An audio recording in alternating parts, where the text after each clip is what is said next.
पिछले 10-12 सालों में मैम वाराणसी का जो कायाकल्प हुआ है वो हम लोग कभी कल्पना भी नहीं कर सकते थे जब हम पढ़ते थे कि ये सड़कें कभी कोई दूसरा रूप ले पाएंगी। लेकिन आज वाराणसी एक ऐसा शहर बन चुका है मैम, जहां आप घाट पे अगर चाय पी रहे हैं तो वो चाय पिलाने वाला ही आपको ये बोलेगा कि मैडम ये जो कप है इसको डस्टबिन में डालिएगा। था कल्चरल शॉक मिला था मुझे। तो बनारस एक ऐसा शहर है जहाँ पे मैं बचपन से रही।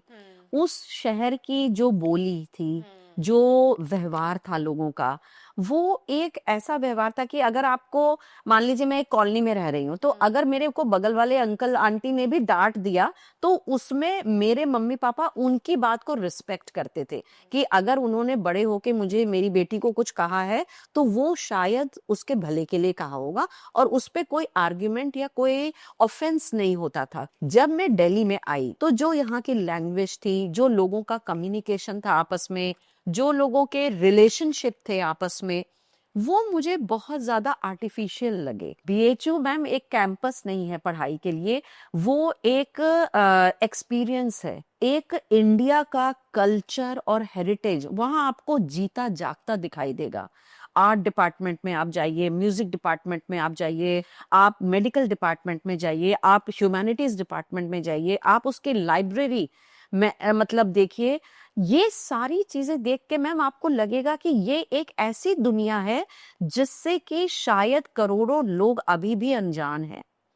जिसको हम कहते हैं कि रियल लाइफ एक्सपीरियंस, वो आपको वहां पे होता है। उसकी लाइब्रेरी इतनी एनरिचिंग है और उस लाइब्रेरी को समझने के लिए आपको कम से कम 2 से 3 महीने चाहिए।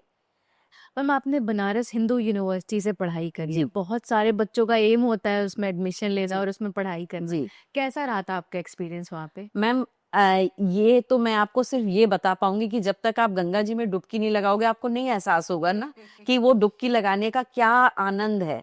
तो बीएचयू मैम एक कैंपस नहीं है पढ़ाई के लिए, वो एक एक्सपीरियंस है।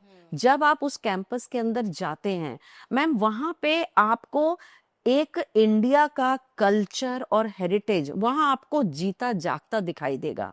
आर्ट डिपार्टमेंट में आप जाइए, म्यूजिक डिपार्टमेंट में आप जाइए, आप मेडिकल डिपार्टमेंट में जाइए, आप ह्यूमैनिटीज डिपार्टमेंट में जाइए, आप उसकी लाइब्रेरी में मतलब देखिए, ये सारी चीजें देख के मैम आपको लगेगा कि ये एक ऐसी दुनिया है जिससे कि शायद करोड़ों लोग अभी भी अनजान हैं।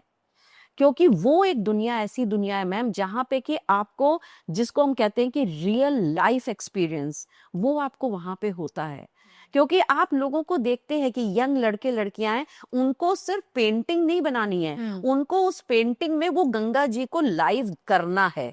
तो वो जो एक गंगा जी को आप लाइव उस पेंटिंग में अपने स्ट्रोक ऑफ ब्रशेस के साथ कर रहे हो, वो आप तभी कर पाओगे जब आप उसको यहां से महसूस करोगे। आप सिर्फ पेंटिंग करके किसी चीज को नहीं पेंट कर पाओगे, आपको उसको जीना पड़ेगा। तो बीएचयू एक ऐसा कैंपस है मैम जहां पे कि मैं तो हर किसी को रेकमेंड करूंगी कि 1 हफ्ता अपनी लाइफ का जरूर उस कैंपस के अंदर बिताएं और एक दिन उसका जरूर उसकी लाइब्रेरी में बिताएं। क्योंकि मैम उसकी लाइब्रेरी इतनी एनरिचिंग है और उस लाइब्रेरी को समझने के लिए आपको कम से कम 2 से 3 महीने चाहिए। लेकिन वहां जाके अगर आप एक दिन बिताते हैं तो आपको समझ में आएगा कि एज ह्यूमन बीइंग्स हम अभी भी कितने अनजान हैं, कितने इग्नोरेंट हैं और कितनी ऐसी चीजें हैं दुनिया में जो हमें नहीं आती हैं। Okay, yes ma'am. तो बीएचयू का एक्सपीरियंस तो मैम शब्दों में शायद मैं कवि नहीं हूँ, नहीं तो मैं कोई कविता लिखती उसके ऊपर। लेकिन बीएचयू का एक्सपीरियंस तो मैम वाकई एक मतलब कहना चाहिए कि वो काशी नगरी महादेव की है, और जैसा उनको मिलने के बाद एक्सपीरियंस होता है वैसा ही एक्सपीरियंस बीएचयू का है। बहुत सुंदर घाट है वाराणसी में। बहुत सुंदर मैम, बहुत सुंदर। और मैं तो मतलब पॉलिटिकली मोटिवेटेड नहीं है, लेकिन पिछले 10-12 सालों में मैम वाराणसी का जो कायाकल्प हुआ है वो हम लोग कभी कल्पना भी नहीं कर सकते थे जब हम पढ़ते थे कि ये सड़कें कभी कोई दूसरा रूप ले पाएंगी। लेकिन आज वाराणसी एक ऐसा शहर बन चुका है मैम, जहां आप घाट पे अगर चाय पी रहे हैं तो वो चाय पिलाने वाला ही आपको ये बोलेगा कि मैडम ये जो कप है इसको डस्टबिन में डालिएगा। तो ये बदलाव लोगों के अंदर जो है, ये एक बहुत बड़ा पॉजिटिव चेंज है। Okay ma'am. वाराणसी से जब आपने दिल्ली में शिफ्ट किया था तो क्या आपको कोई कल्चरल डिफरेंस मिला था इन दोनों सिटीज में? जी मैम, मिला था, कल्चरल शॉक मिला था मुझे तो। क्या था मैम? एक्चुअली मैम देखिए, बनारस एक ऐसा शहर है जहाँ पे मैं बचपन से रही।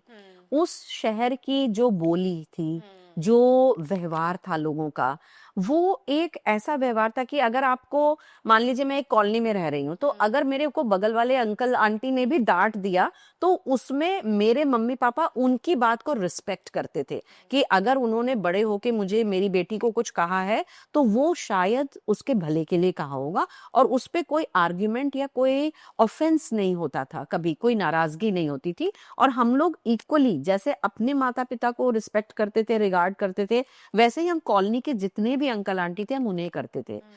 प्लस जो भी बातें आपस में होती थी, लोगों का मिलना जुलना या बोलना, उसमें मैम एक शब्द हमेशा यूज होता था, आप।